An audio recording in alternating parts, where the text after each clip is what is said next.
À la une de cette session d'information sur le chapitre du coronavirus, le bulletin quotidien du secrétariat de la riposte signale que la République démocratique du Congo a totalisé 359 cas confirmés, dont 45 guéris et 25 morts. Au regard de ces chiffres, le nombre de cas de guérison est passé à 45. 190 patients sont sous traitement dans 10 hôpitaux ou hors structures sanitaires en bonne évolution. Dans le chapitre politique, le chef de l'État, Félix-Antoine Tshisekedi Tshilombo, a rencontré son prédécesseur Joseph Kabila le mardi 21 avril 2020 à l'Antélé avec comme sujet de discussion, selon la presse présidentielle, savoir la situation autour de la pandémie à coronavirus en RDC, en Afrique et dans le monde. Célébration ce mercredi 22 avril de la journée mondiale de la Terre. Une célébration environnementale la plus populaire dans le monde. Vous suivrez des détails dans ce journal. À Boma, ville touristique, nous irons au quartier carrière dans la commune de Kabondo où la découverte d'un corps sans vie totalement calciné le matin de ce mercredi 22 avril 2020 a modifié l'ambiance de ce coin de la ville portuaire et historique. Voilà tout pour la majeure partie de cette session d'information. Tout de suite, le journal de Espérance Nzemeno. Bonsoir mesdames et messieurs, bienvenue à cette édition du journal sur la santé radio-télévision. Ouvrons ce journal par le coronavirus. Selon le bulletin quotidien du secrétariat de la riposte, la République démocratique du Congo totalise 359 cas confirmés, dont 45 guéris et 25 morts. Au regard de ces chiffres, le nombre de cas de guérison est passé à 45. 190 patients sont sous traitement dans des hôpitaux ou hors structures sanitaires en bonne évolution. Information à lire sur le site actu30.info.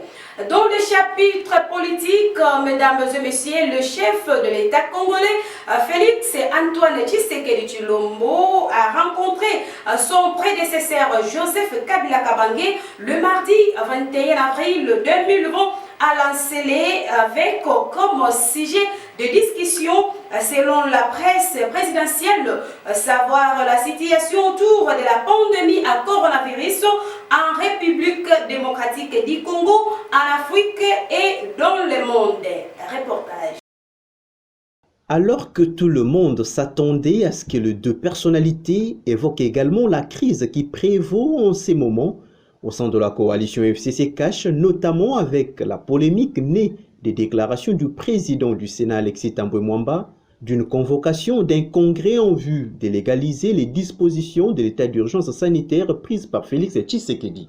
À en croire la presse présidentielle, les deux hautes personnalités du pays auraient plutôt échangé sur la situation de la pandémie à coronavirus en RDC, en Afrique et dans le monde, en manifestant toute leur compassion pour la centaine des Congolais infectés par cette pandémie ainsi que ceux qui, à l'heure actuelle, se trouvent encore dans des structures hospitalières pour des soins appropriés. À cet effet, reconnaissant que cette pandémie a un sérieux impact sur la situation socio-économique de notre pays et particulièrement en perte des vies humaines, les deux présidents ont observé une minute de silence pour la mémoire d'une vingtaine de nos compatriotes qui sont décédés des suites du Covid-19.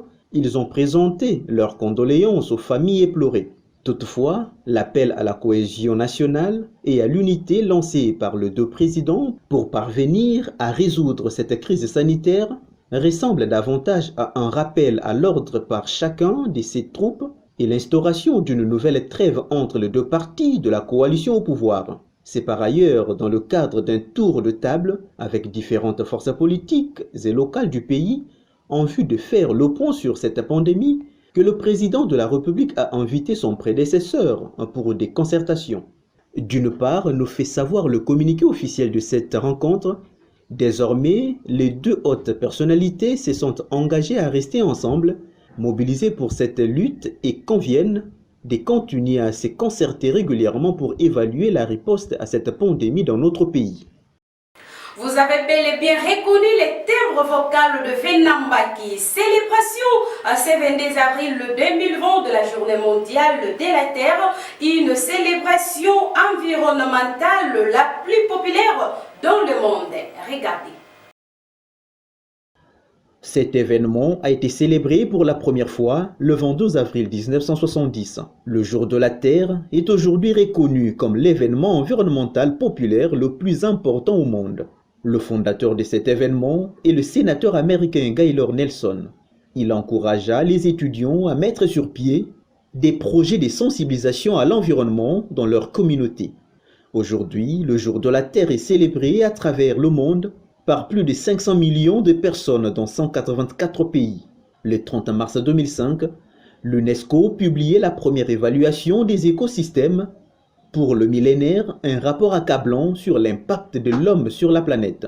Au cours des dernières années, les activités humaines ont modifié les écosystèmes pour satisfaire une demande croissante de nourriture, d'eau douce, des bois, des fibres et d'énergie. Une dégradation irréversible aux conséquences désastreuses puisque le bien-être de l'homme est menacé d'ici à 40 ans. Pour cette année 2020, la célébration de la Journée mondiale de la Terre passe dans la méditation. Aucune manifestation, sinon activité, n'aurait été organisée à travers le monde des suites de la propagation inquiétante de la pandémie au Covid-19. La découverte d'un corps sans vie complètement calciné au quartier Carrière a modifié l'ambiance de ces coins de Boma le matin de ce mercredi 22 avril 2020. Les déclarations sur place ont laissé entendre que le jeune homme brûlé serait ténor la loi. Images et commentaires.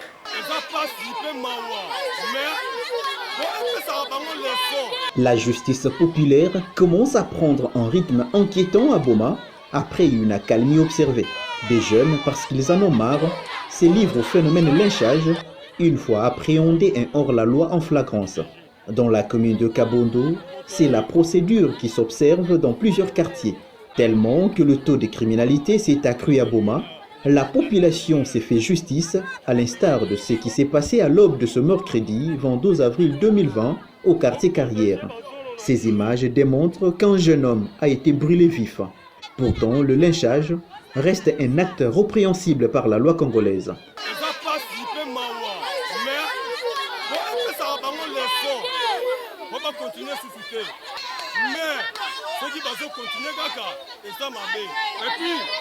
Et puis, l'État n'a pas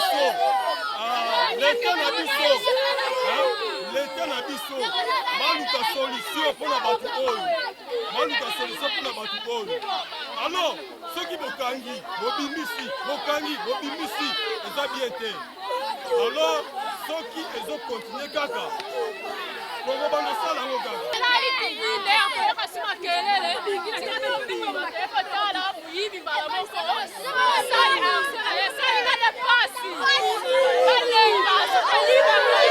Même si la victime serait un voleur, mais il reste présumé aussi longtemps que les instances judiciaires n'ont pas encore prononcé la sentence. Le mieux pour la population serait de laisser entre les mains de la justice tout en civique, une fois appréhendé. Délocalisation du marché d'Umbi pour km 7. Ce marché sera désormais appelé Zolankangu. Aujourd'hui, l'état d'avancement des travaux de construction du dit marché suscite déjà la joie et de l'espoir au sein de la population bomatracienne. Joseph Théophile Bassilo a signé ses reportages. Ces travaux de construction du nouvel site où sera érigé le nouveau marché Zolankangu, au kilomètre 7, un remplacement de celui de Dumbi, avance sans désemparer, à en croire la population du coin. Depuis la prise de cette décision par l'exécutif urbain, les vendeurs et vendeuses de produits cosmétiques, la friperie et bien de produits agricoles semblent être en liesse. Désormais, la délocalisation du marché d'Umbi, tant souhaitée par les bomatraciens, au regard de son emplacement, reste de mise avec l'implication de tous. KM7 devient donc un milieu stratégique et très prestigieux pour les commerçants de Boma, car un lieu aéré et non marécagé. On assiste déjà à ce jour à la construction des installations sanitaires, stands, ainsi que l'aménagement des endroits, ce qui donne ici un ouf de soulagement.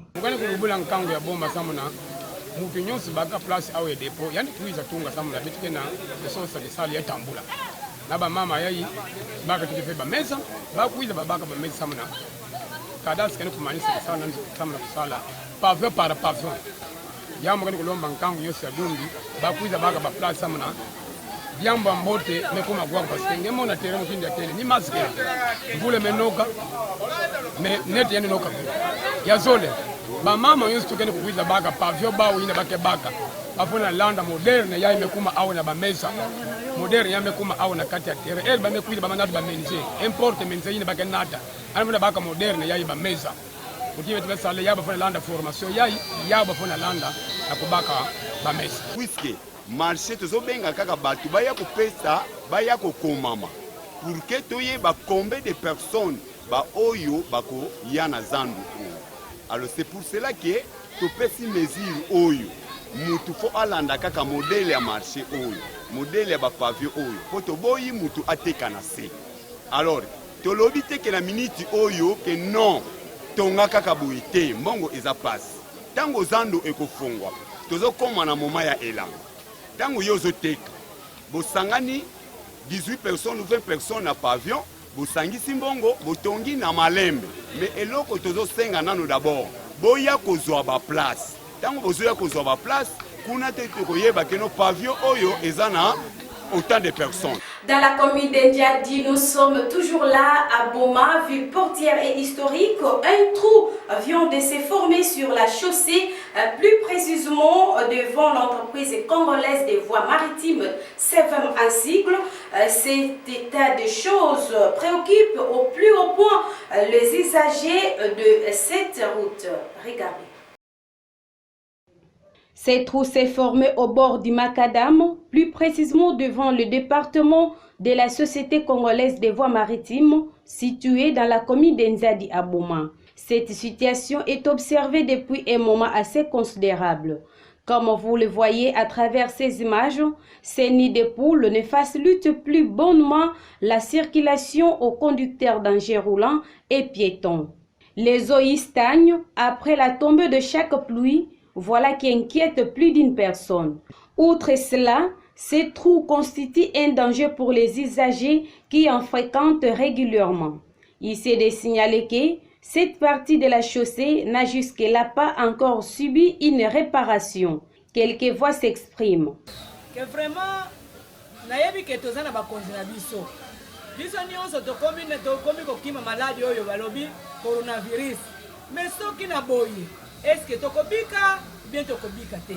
Ye papa mikonzengo soki bazali baya batala biso makambo comme ça bayeba likambo nini bakoko sala vraiment na kate porte ndako tala penda na ndenge nazali boye nazo sepela te nazo mona comme si bakonzi bazate nzoka ndeto zana bakonzi na biso o bakolo mboka bakoko sala ke biso tozala pe tozala propre et passe biso na leta be ana ko rabe ko bomisa beto njila peuple me kuma lutila ana zula sima na porte ya yinjo bana kanisa sima ile eta za sala ya ebe tu la baluta na ndi barrière yene na kanisa ni kasena tu la clôture na yinjo ya leta kele to ya batu yake batale to mambu yayi. Une quantité non négligeable de l'eau déjà traitée se solde à la merci du sol des suites d'un tuyau troué de la régie des eaux. Nous sommes là au quartier Carrière dans la commune de Kabondo. Mami Massia. Une tuyauterie appartenant à la société Régie des eaux est en usure depuis pratiquement un mois. Nous sommes au quartier Carrière dans la commune de Kabondo. Cette fuite laisse échapper une quantité non négligeable d'eau déjà traitée. La chaussée reste nuit et jour mouillée à cause de la présence de ces eaux. Passer par cet endroit donne un casse-tête à la population.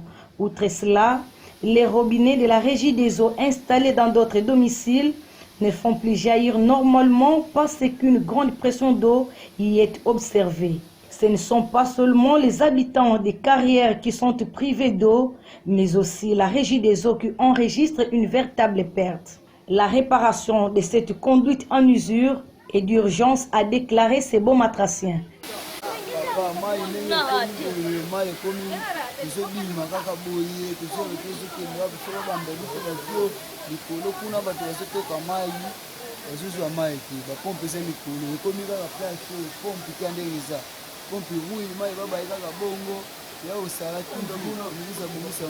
Place à présent à la page internationale que nous propose la réalisation de l'ingénieur Trajdi Bazabidi et Jancy Lokapo. Pour faire face au coronavirus, l'administration autonome du nord et de l'est de la Syrie a décidé de prendre une série de mesures. Un confinement généralisé a notamment été décidé depuis le 23 mars et est toujours en vigueur. Toutefois, l'administration rencontre beaucoup de difficultés dans cette nouvelle lutte. À titre d'exemple, il faut savoir que les hôpitaux ne disposent que de 40 ventilateurs pour 4 millions de personnes et l'aide de l'Organisation mondiale de la santé ne parvient pas jusqu'ici. Par ailleurs, il faut également savoir que la région de Hasakeh, plus au sud, doit faire face à de fréquentes coupures d'eau de la part de la Turquie, ce qui aggrave donc le risque sanitaire. De manière générale, la menace du virus n'est pas sous-estimée ici, mais la préoccupation majeure reste la crainte de futures attaques de la part de la Turquie. Une catastrophe aux proportions bibliques. Ce sont les termes alarmistes des responsables du Programme alimentaire mondial, une des agences des Nations Unies. Selon eux, le nombre de personnes au bord de la famine pourrait doubler en 2020, passant d'environ 135 millions à 265 millions à travers le monde. La fermeture des marchés et la récession économique devraient entraîner une perte de revenus importante pour les travailleurs pauvres. Les envois de fonds à l'étranger vont également diminuer fortement, ce qui va nuire à des pays comme Haïti, le Népal, la Somalie, pour ne citer que. La perte des recettes touristiques également portera préjudice à des pays comme l'Éthiopie, où elle représente d'importantes rentrées d'argent. Déjà avant la pandémie, certaines régions d'Afrique de l'Est et d'Asie du Sud étaient confrontées à de graves pénuries alimentaires. En cause la sécheresse ou encore une invasion de criquets pèlerins qui a ravagé les cultures, notamment au Kenya. Pour le Programme alimentaire mondial, les parties impliquées dans les conflits doivent permettre un accès libre aux populations afin de maintenir les chaînes d'approvisionnement. De quoi soulager peut-être un peu ceux qui ont besoin plus que jamais de la solidarité internationale. La deuxième partie de ce journal est consacrée à la revue de presse de grands titres Journaux Paris à Kinshasa, la capitale congolaise, de ce mercredi 22 avril 2020. Et Venamba qui nous aide pour sa lecture.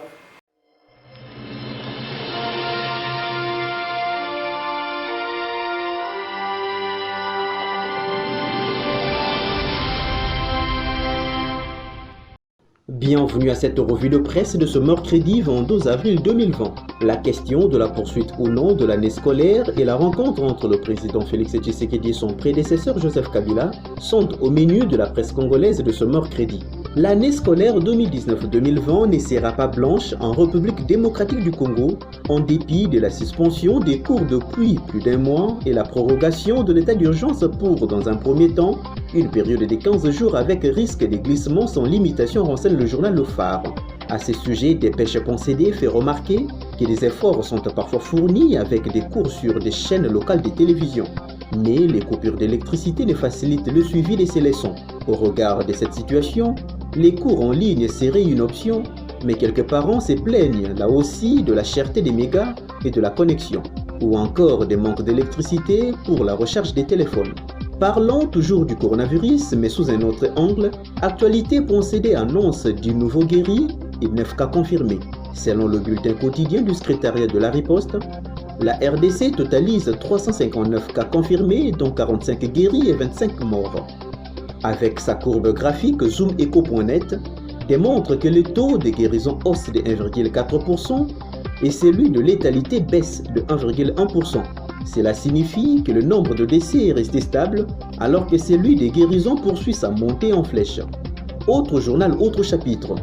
7sur7.cd s'intéresse quant à lui à la rencontre mardi 21 avril 2020 entre le président Félix-Antoine Tshisekedi Tshilombo et son prédécesseur Joseph Kabila Kabange à la cité de Lanzele. L'ancien président de la RDC Joseph Kabila et l'actuel président Félix Tshisekedi manifestent toute leur compassion pour la centaine de Congolais qui sont infectés à l'heure actuelle et qui se retrouvent dans des structures hospitalières pour des soins appropriés, écrit le portail. Préoccupé par le dégât désastreux de la maladie à la fois pour des personnes contaminées sur le plan économique. Joseph Kabila et Félix Tshisekedi ont pris l'engagement de se concerter régulièrement pour évaluer l'évolution de la riposte complète casse en faux conseillers.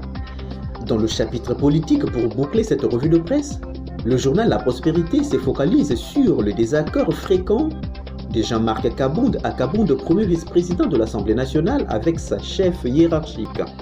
Président national ad intérim de l'UDPS, parti présidentiel, Kabound est aujourd'hui plus que jamais sur une chaise éjectable du bureau de cet organe délibérant. Oui, en effet, cet élu du Mohamba n'arrive pas à faire un distinguo entre le militantisme et le sens des responsabilités qu'oblige son rang, lui reproche son collègue Jean-Jacques Mamba du MLC qui, plus, est exigé sa démission. Voilà tout pour cette revue de presse. Merci de l'avoir suivi.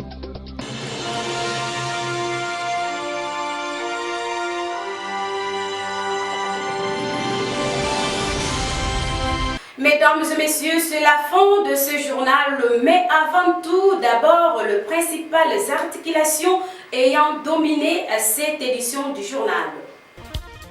Dans le chapitre du coronavirus, selon le bulletin quotidien du secrétariat de la riposte, la République démocratique du Congo a totalisé 359 cas confirmés, dont 45 guéris et 25 morts. Au regard de ces chiffres, le nombre de cas de guérison est passé à 45 et 190 patients sont sous traitement dans des hôpitaux ou hors structures sanitaires en bonne évolution. Dans le chapitre politique, il était question d'aborder le sujet autour de la rencontre entre Félix Tshisekedi et son prédécesseur Joseph Kabila le mardi plutôt 21 avril 2020 à l'Antsélé comme sujet de discussion selon la presse présidentielle, savoir la situation autour de la pandémie à coronavirus en RDC, en Afrique et dans le monde. Vous avez suivi les détails dans ce journal. Il était question dans cette session d'information également de la célébration ce mercredi 22 avril de la journée mondiale de la Terre, une célébration environnementale la plus populaire dans le monde. Nous étions également à Boma, ville touristique, plus précisément au quartier Carrière dans la commune de Kabondo, où la découverte d'un corps sans vie complètement calciné aurait modifié l'ambiance de ce coin de la ville touristique de Boma. Selon les témoignages recueillis sur les lieux du drame, la personne calcinée serait un voleur. Messieurs et dames, c'est pratiquement la fin de ce journal. Si vous l'avez aimé, dites merci à la grande équipe rédactionnelle et technique de la Santé Radio-Télévision. Et d'ici là, portez-vous bien et ne zappez surtout pas car le programme continue sur notre antenne. Et n'oubliez pas de vous protéger contre la pandémie à coronavirus. Au revoir.